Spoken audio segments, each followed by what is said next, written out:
नमस्कार. मी अजिंक्य राहण. आज मी थोड्या वेगळ्या विषयावर बोलणार आहे, पण तो विषय आपल्या सगळ्यांसाठी फार महत्वाचा आहे, म्हणजे शेतकरी.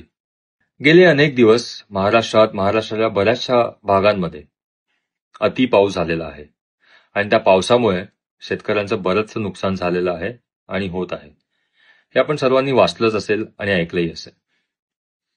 मी स्वतः एका शेतकरी कुटुंबातनं असल्यामुळे मला जाणीव आहे की या सिच्युएशनमध्ये शेतकऱ्याला किती त्रास होतो.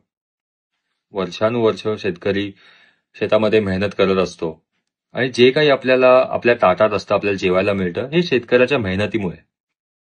सरकार आपल्या परीने मदत करतच आहे, पण मला असं वाटतं की आपल्या प्रत्येक माणसाची एक जबाबदारी आहे की आपण शेतकऱ्याच्या पाठीशी उभं राहणं. आपल्याकडनं जी काही मदत करता येईल, जो काही सपोर्ट करता येईल, तो नक्की करावा.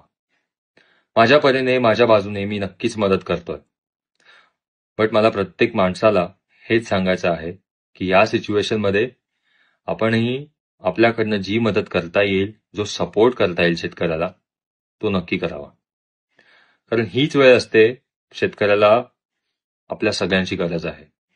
जसं मी सांगितलं की सरकार हे मदत करतच आहे, पण प्रत्येक माणूस जर शेतकऱ्याच्या पाठीशी उभा राहिला तर त्यांच्यासाठी खूप चांगलं होईल. कारण शेतकरी हा आपला बॅकबोन आहे. सो आज एवढाच मेसेज मला आपल्यापर्यंत पोहोचवायचा होता की जी काय मदत करता येईल, जो काय सपोर्ट करता येईल, तो नक्की करावा. थँक्यू.